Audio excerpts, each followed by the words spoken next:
That morning, as the church bells chimed and the wildflowers swayed in the breeze, a bride decided not to walk down the aisle. The white dress, meant to symbolize purity, carried the weight of guilt and fear. She fled through the back, down the old country road, and just when all seemed lost, a widowed farmer, his heart weary but his hands honest, made a decision that would change both their lives forever. He didn't judge her. He didn't turn her in. He protected her, even knowing the entire town would turn against him. What happened after that quiet morning transformed not just two lives, but the heart of an entire town. Subscribe to the channel for heartwarming stories every day. The little white church atop the hill was adorned like never before.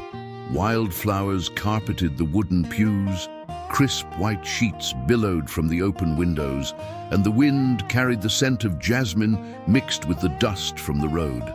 The whole town had gathered there that Saturday morning, dressed in their Sunday best, eager to witness the wedding that had been the talk of the town for months. Women whispered in the front pews, men adjusted their hats, children darted between the chairs. It was a day for celebration, but for her it was a day of agony. She walked up the dirt road slowly, her hands clutching the hem of her white dress, her tight shoes pinching her feet with every step. Her heart pounded so hard it felt like it would leap from her chest. It wasn't the flutter of an excited bride. It was panic. It was suffocation. The dress felt heavy, not because of the fabric, but because of the lie it concealed. No one inside knew it, but deep down, this bride had already said no a long time ago. She just hadn't had the courage to admit it. Before we continue, tell us where you're watching from and subscribe to the channel for moving stories every day. Outside the church, leaning against the side of an old pickup truck, a man watched the proceedings with tired eyes. He was a farmer with land out in the country, a widower for years, known for his quiet, honest nature. He'd come more out of obligation than a desire for festivities.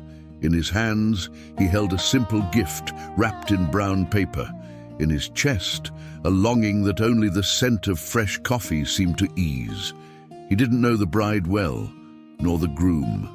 But he was there because, in small towns, social obligations weigh as heavily as promises. When the clock tower struck the hour and the bells began to ring, everyone stood. The organ music swelled. The groom, pale and smiling, adjusted his tie and took his place at the altar. All eyes turned to the door, but the bride simply didn't appear. Instead of walking down the center aisle, she slipped out the back of the church, lifted the hem of her dress, and ran along the side, heading for the old country road. Her white veil snagged on a tree branch. Tears streamed down her face. And at the bend in the dirt track, an old car sat with its engine running and a nervous man behind the wheel waiting for her. The farmer saw it all. He saw her stumble on the hem of her dress. He saw her stop, glance back at the church that awaited her, and hesitate.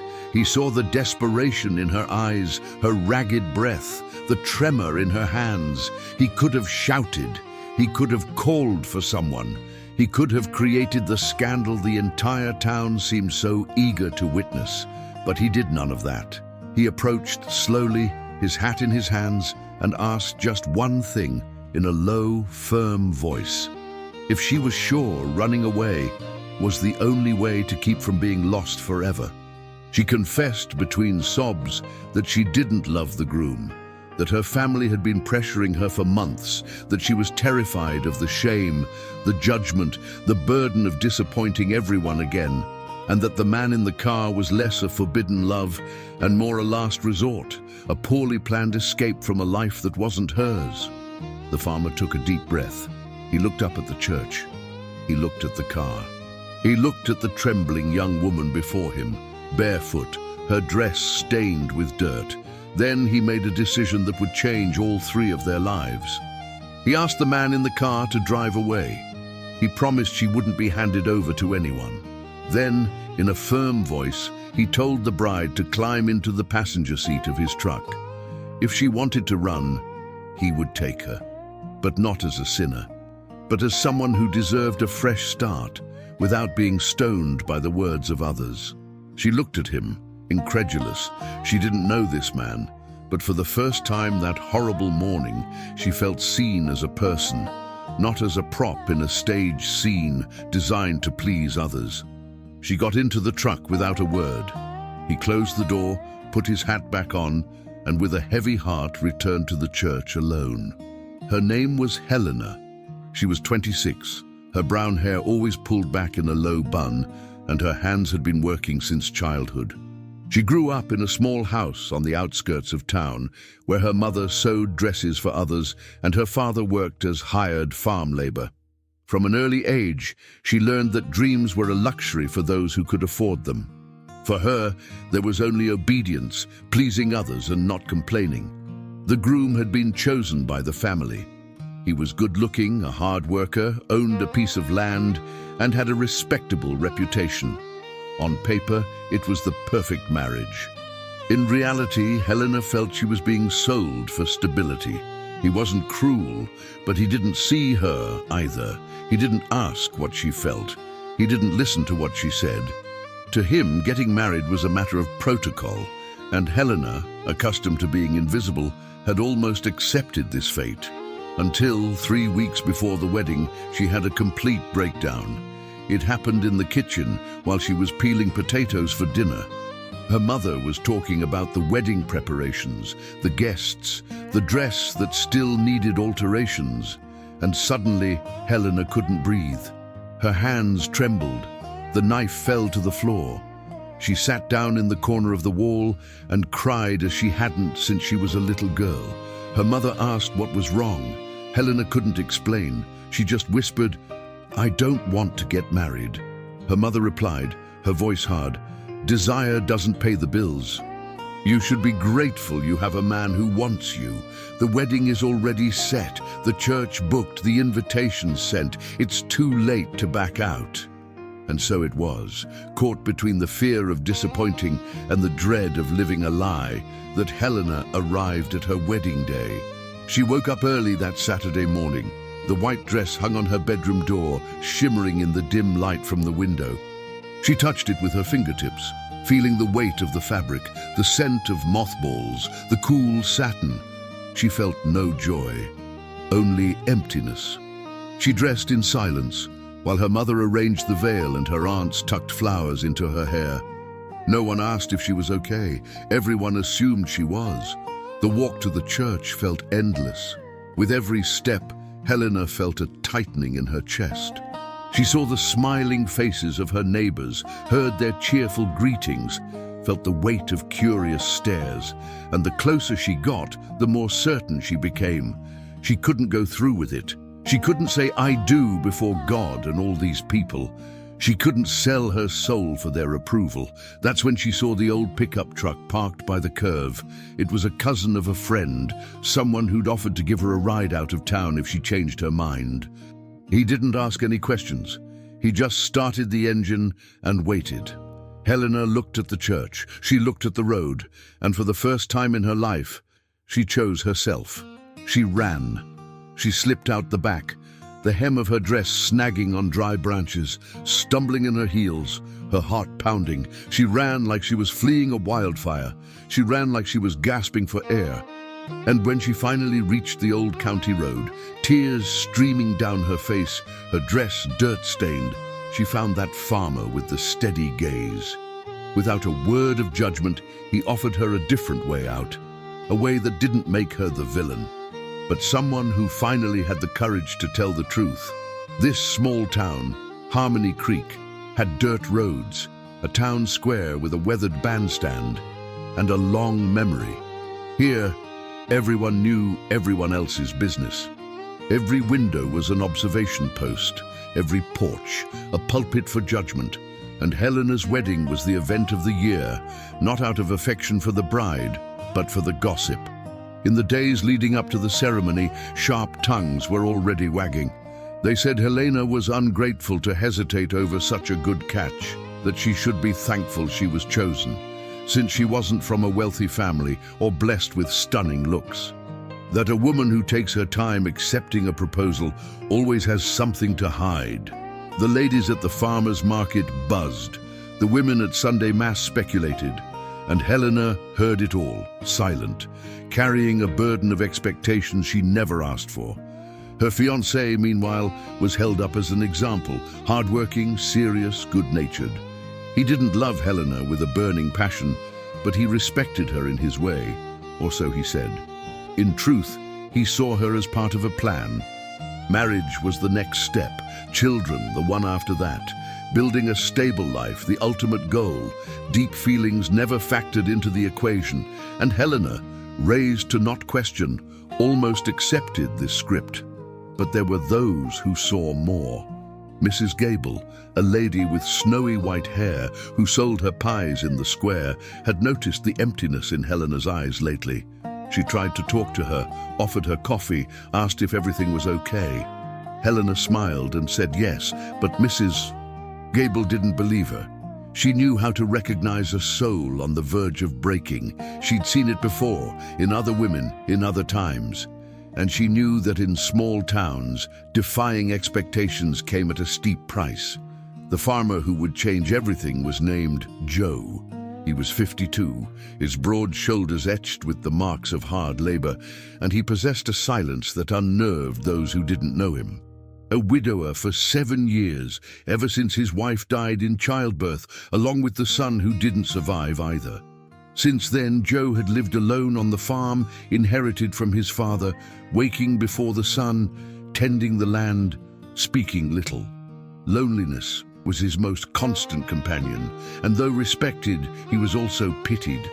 Poor Joe, they'd say, got old all by himself, never really got over it. He'd come to Helena's wedding because her father had worked with him years ago. It was a gesture of respect, nothing more. He hadn't expected to get involved. He hadn't expected to witness an escape.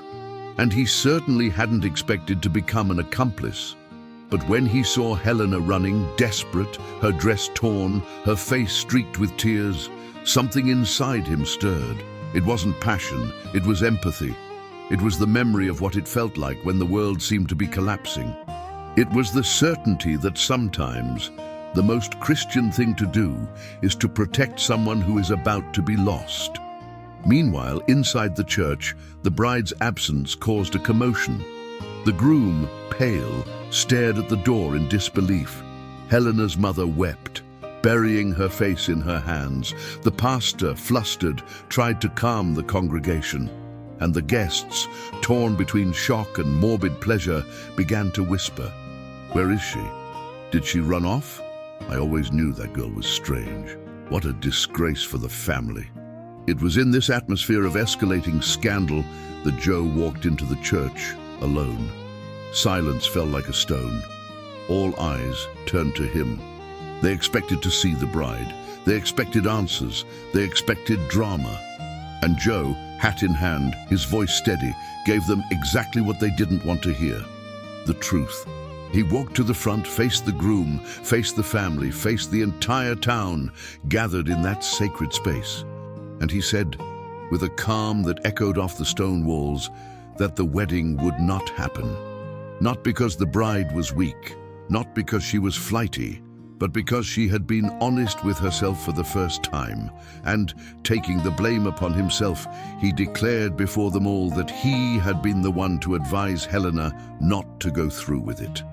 Because a promise made out of fear honors neither God nor anyone else.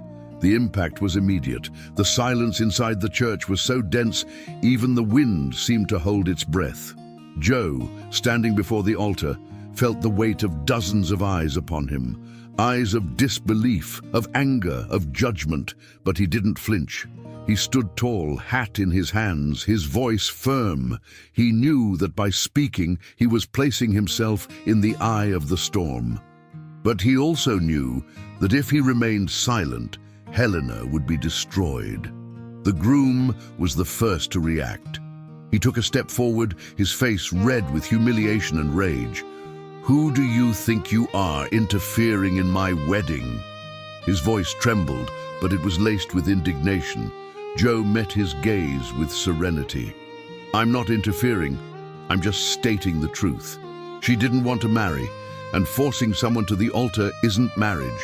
It's imprisonment." Helena's mother stood up, her trembling finger pointing at Joe. "You've ruined my daughter's life. She was about to have a future, a home, respect." Her voice rang out, filled with despair and shame. Joe took a deep breath. "With all due respect, Mum, your daughter already lacked respect. You treated her like a commodity. Marriage isn't a business deal. It's a choice." The murmurs exploded. Voices overlapped. Some guests stood up, indignant. Others remained seated, uncomfortable but unwilling to speak. The pastor tried to intervene, calling for calm, but he was ignored.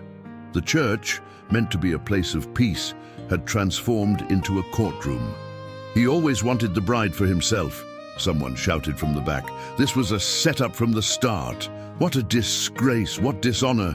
The whole town will be talking about this for years." Joe let them talk. He let the fury spread like wildfire. He knew trying to defend himself at that moment would be useless. The crowd had already decided he was guilty. They'd already decided Helena was ungrateful, and that her fiancé was the victim. The narrative was written, and in small towns, narratives are stronger than facts. When he finally managed to speak again, Jose said only one more thing. "If you want to blame me, but leave her alone. She doesn't deserve to be hunted for having the courage to be honest." And with that, he turned his back and walked out of the church. Outside, Helena waited in the pickup truck, huddled on the seat, trembling. When she saw Jose approaching, her eyes filled with tears. "I'm so sorry," she whispered. "I ruined everything. I ruined you too." He shook his head. "You didn't ruin anything. You just lived." He started the engine and pulled away, kicking up dust on the road as, behind them, the whole town was in an uproar. In the following days, the storm only worsened. News of the elopement spread like wildfire. Every door, every corner, every bar table was filled with commentary. Helena was called crazy, irresponsible, ungrateful. Jose was accused of being a freeloader, a seducer, dishonest. They said he had planned it all, that he had always wanted the girl, that he had used the situation to have her for himself. None of it was true, but the truth at that moment didn't matter. Helena's family publicly disowned her. Her mother declared she had no daughter anymore. Her father, ashamed, locked himself away at home. Her fiancé, hurt and humiliated, swore he would never forgive. And the town, thirsty for drama, fed on it for weeks. Jose, accustomed to silence and solitude, faced it all quietly. He continued working on the farm, waking before the sun, tending the land. But now every trip to town was met with sideways glances, malicious whispers, closed doors. Some neighbors stopped greeting him. Others turned their faces away. The condemnation was silent but heavy. Helena, hidden on the farm, lived between guilt and relief. Guilt for causing so much damage. Relief for not having walked down that aisle. She spent her days helping in the kitchen, washing clothes in the basin, sweeping the wide plank floors. She didn't talk much. She cried at night when she thought Jose couldn't hear. She felt like a burden. She felt like an intruder. She felt that by escaping one prison, she had trapped someone else. And Jose, sensing the weight she carried, tried to lighten it. He said she could stay as long as she needed, that she owed no one anything, that starting over was a right, not a sin. But inside, he too carried doubts. Doubts about what he had done, about what people thought, about what would come next.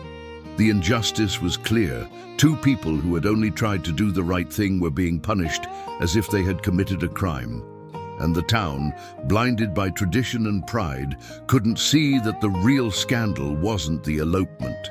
It was the cage they had tried to build in the name of marriage. The days on the farm were long and silent. Helena woke early, before the sun even rose, and helped with what she could.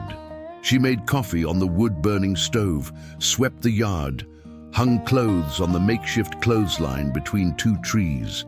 She did everything slowly, as if trying to fill the void with tasks.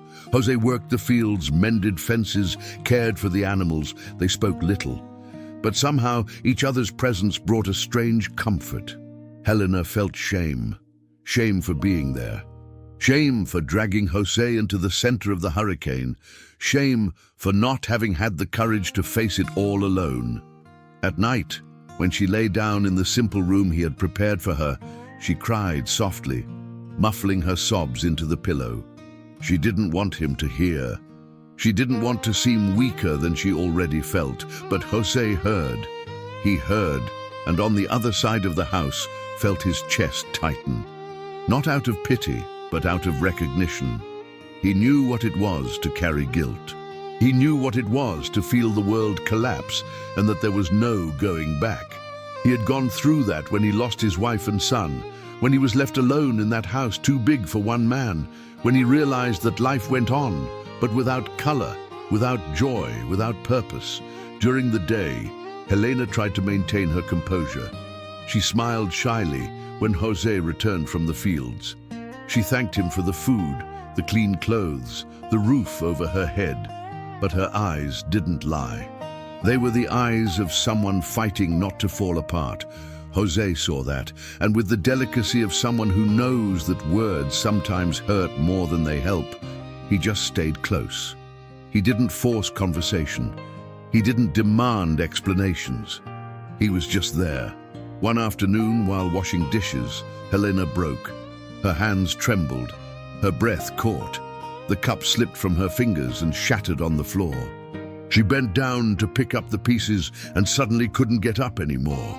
She stayed there on her knees, surrounded by shards of porcelain, tears falling uncontrollably. Jose, who was on the porch, heard the noise. He came into the kitchen and found her like that, small, broken, lost. He said nothing. He simply knelt beside her, carefully picked up the shards and threw them away. Then he extended his hand and helped Helena to her feet. She looked at him, her eyes red, her voice choked. "I shouldn't be here. I'm destroying your life. The whole town is talking about you because of me." Jose shook his head slowly. "The town will always talk. It doesn't matter what we do. If you had married unhappily, they'd say you were foolish. If you ran away, they say you're reckless. There's no winning this game, so it's better to live with a clear conscience." "But what about you?" Helena asked, her voice low. "You didn't deserve this." Jose smiled, a sad but sincere smile. "I chose to help. No one forced me, and if I had to choose again, I'd do the same thing." Those words calmed something within her. They didn't heal the pain, but they showed her that she wasn't alone. And for the first time since the elopement, Helena felt that maybe, just maybe, she could forgive herself. The following days were lighter. Helena began to talk more. She spoke about her childhood, about the dreams she never dared to dream, about the fear of disappointing that had always accompanied her. Jose, in turn, opened up too. He spoke about his wife, the son he never knew, the guilt he carried for not being able to save them. He spoke of his loneliness, the silence that had become his companion, the feeling that life had ended on that tragic day.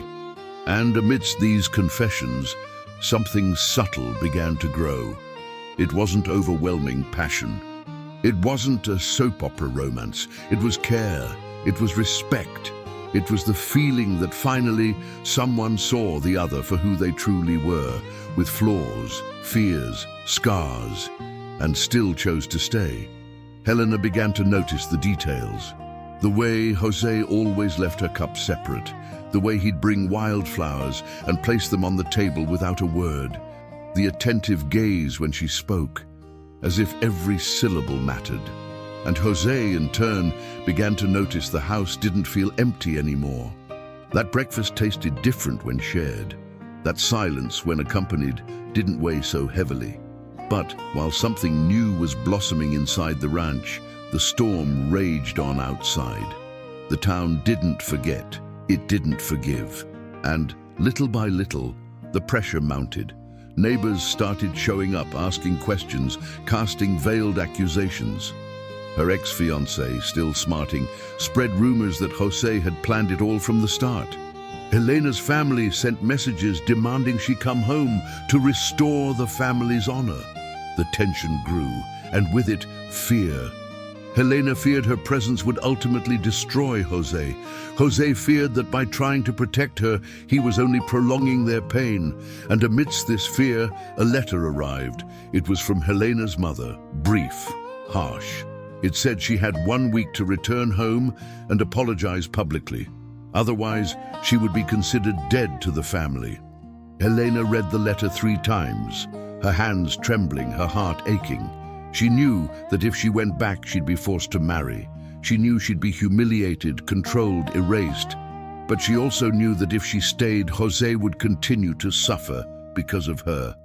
That night, Helena made a silent decision. She would leave, not back to her family, but somewhere far away, somewhere no one knew her, somewhere she could start over without dragging Jose down with her. She packed a small bundle of clothes, left a letter on the kitchen table, thanking him for everything, asking for forgiveness, explaining she couldn't stay. But as she tried to slip out in the dead of night, she found Jose sitting on the porch. He looked at the bundle, he looked at her, and in a calm voice, simply said, "Don't run away again, Helena. Not from me." And for the first time she realized she might not have to run, that maybe here she could finally stay. Helena stopped on the threshold, the bundle still slung over her shoulder, her eyes welling up. Jose remained seated on the porch, his gaze serene, yet firm. There was no accusation in his voice, just a plea she hadn't expected to hear. "Don't run away again, Helena. Not from me." She sat down beside him, slowly, placing the bundle on the floor. The silence of the night was deep, broken only by the distant chirp of a cricket and the soft rustle of wind in the trees. Helena wanted to speak, but the words wouldn't come. Jose waited, he always waited. "I can't stay," she finally said, her voice low. "The town won't let it go. Your life will be ruined because of me. You deserve peace, Jose. And I've only brought storms." Jose turned to her. "Helena, I lived years of peace, and you know what I learned? That meaningless peace is just empty silence. Since you arrived, this house has started breathing again. I've started breathing again. Don't ask me to go back to the void just because the town doesn't understand." Helena closed her eyes. "But they'll keep talking. They'll keep judging." "Then let them talk," Jose replied, his voice tranquil. "They'll talk no matter what. But if you leave now, you'll spend the rest of your life running, and I don't want you to live like that. You deserve to stay. You deserve a place where you can be who you truly are." Those words broke something inside Helena. They broke the fear. They broke the guilt. They broke the idea that she didn't deserve kindness. She turned to Jose and for the first time said aloud what she felt. "I don't want to leave. I want to stay. But I'm afraid that if I stay, you'll regret helping me." Jose took her hand gently. "I will never regret doing what was right. And Helena, I want you to stay. Not out of pity, not out of obligation, but because somehow you've brought life back to this place." And to me, that night something shifted. It wasn't a sweeping declaration of love. It wasn't a passionate kiss. It was simply the quiet decision of 2 broken hearts that, together, they might just mend. Helena unpacked the bundle. She went back inside the house, and for the first time since her flight, she felt like she was where she belonged. But the town wasn't resting.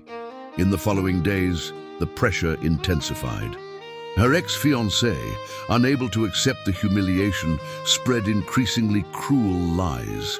He claimed Jose had seduced Helena before the wedding, that it had all been a plan, that the girl was immoral and the rancher dishonest. The gossip spread like wildfire. Some people believed it, others doubted, but everyone talked. Mrs. Maria, the woman who sold bread in the town square, was one of the few who didn't believe it. She'd known Jose for years. She knew he was a man of his word. And seeing how the town condemned him, she decided to act. She started asking questions, investigating, listening to what others refused to hear, and that's how she discovered something important. One of the wedding guests, a man named Antonio, had seen everything. He saw Helena run out the back of the church. He saw the car waiting for her. He saw Jose approach and speak with her. And more importantly, he saw Jose send the other man away and offer help without ulterior motives. Antonio hadn't spoken up before because he didn't want to get involved. But seeing the injustice grow, his conscience weighed on him. Mrs. Maria convinced him to tell the truth, to write an account, to sign it with his own name. Antonio hesitated, but agreed. He knew Jose was innocent. He knew Helena had simply had the courage to be honest. And he knew that silence was an accomplice to injustice. With the account in hand, Mrs. Maria went to the priest. She showed him the paper, explained what had happened, asked him to help clarify the truth. The priest, embarrassed, admitted he also had doubts about the version being spread. But pressured by the groom's family and the town's pillars, he had remained silent.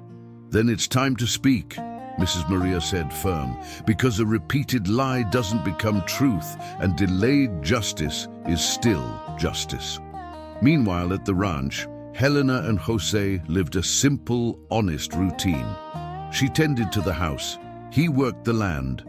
They talked at the end of the day, sitting on the porch, watching the sun set behind the mountains. Helena shared stories from her childhood. Jose spoke about plans for the next harvest, and little by little the trust between them grew. One evening, while having coffee, Helena asked, "Did you ever think about getting married again, Jose?" He was silent for a moment. Then he replied, "I did, but I always felt it would be unfair, that no one deserved to carry the weight of my sadness. And now?" Jose looked at her.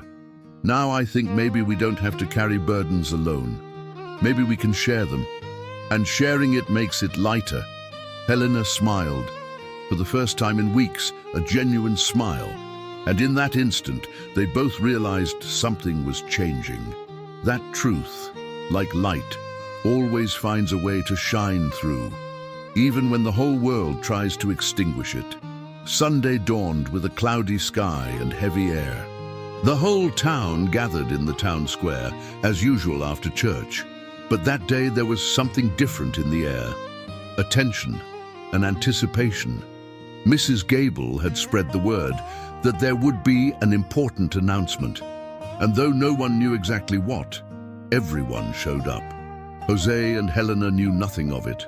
They were at the farm, as always, tending to the day's chores. Helena was preparing lunch.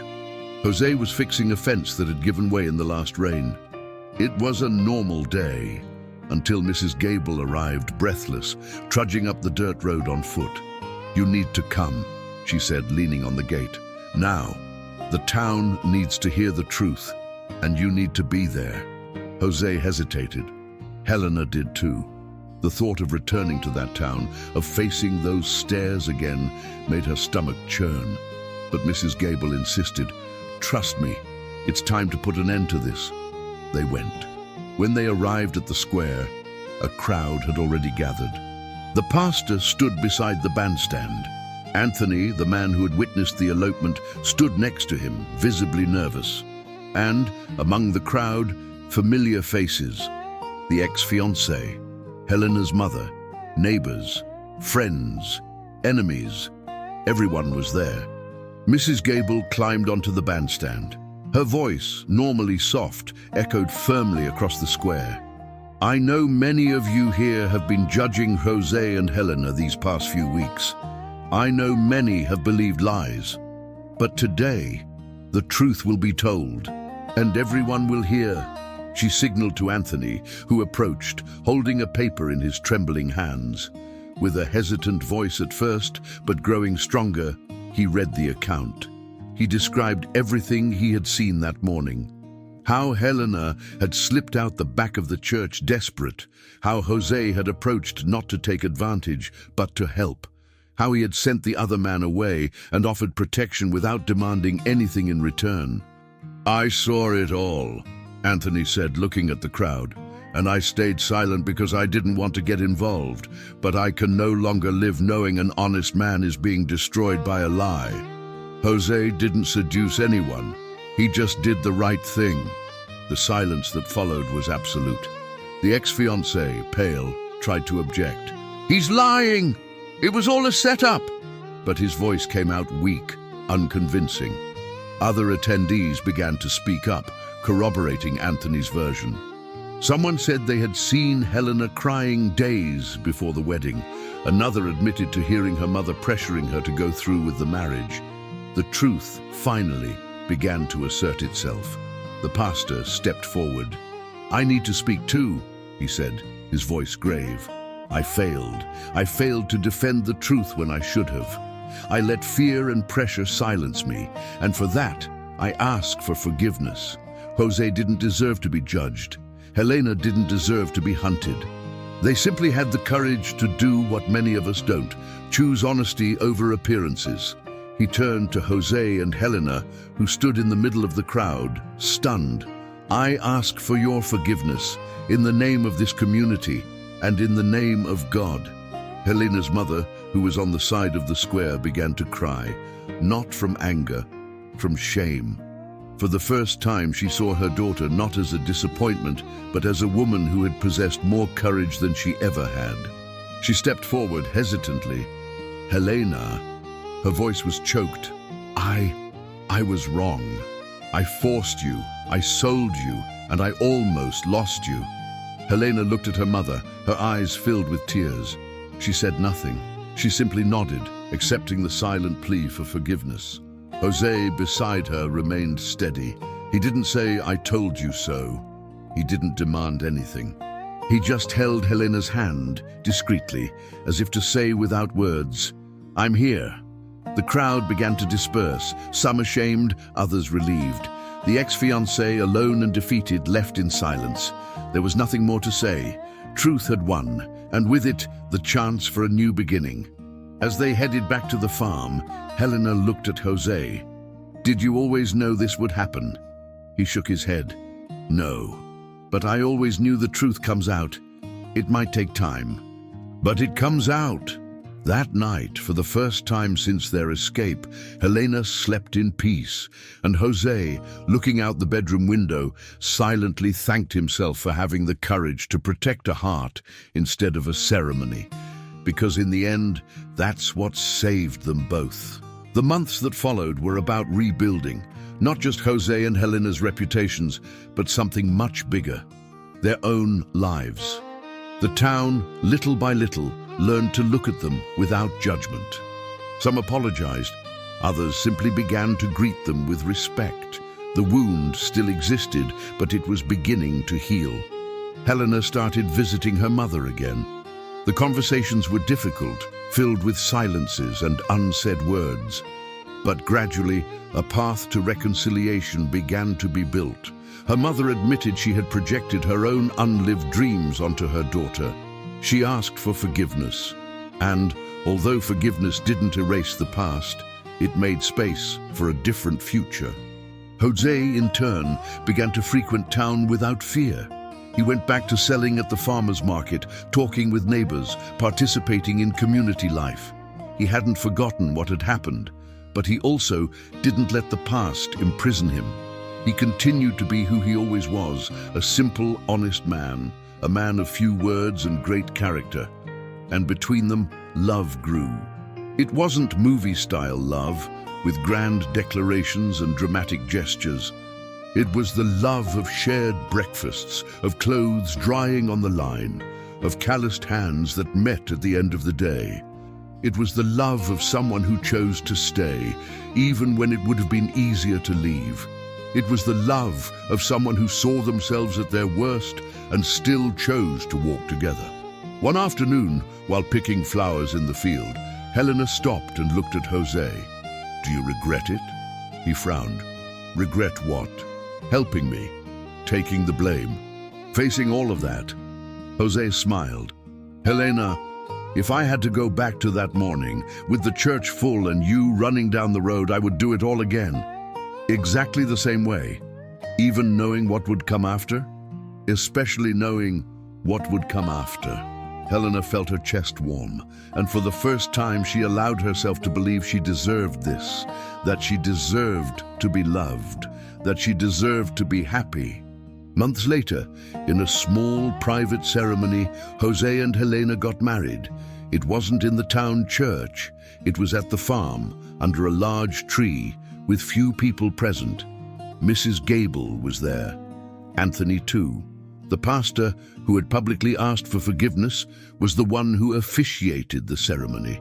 And Helena's mother, her eyes welling up, hugged her daughter and whispered, "I'm so proud of you." There was no expensive white dress. There was no grand reception. But there was truth. There was love. And there was the certainty that this union was not out of obligation, but by choice. That night, as they danced to the sound of a simple guitar, Jose whispered in Helena's ear, "Are you happy?" She smiled, her eyes shining. "More than I ever thought possible." Years passed. The farm prospered. Helena transformed the place with flowers, with colors, with life. Jose, once solitary and quiet, began to smile more, to talk more, to live more. Together they faced storms, bad harvests, hardships, but never alone, always side by side. And when the people in town looked at them, they no longer saw scandal. They saw an example. They saw what happens when someone has the courage to protect a heart instead of feeding an image. One morning, years later, Helena found a single flower on the kitchen table. There was no note, no explanation, but she knew. She knew it was Jose telling her in his own way that he loved her, that he chose her every day, that he regretted nothing. Helena picked up the flower, inhaled its soft fragrance, and smiled. Because finally, she had found a place where she could be herself. A place where love wasn't sacrifice, it was choice. And that's how that simple woman who only wanted respect showed that true shine isn't in gold, but in the soul. And you, what did you think of this story? What lesson did it leave for you? Tell us in the comments, and take the opportunity to subscribe to the channel and activate the bell, so you don't miss any of our stories that move you every day.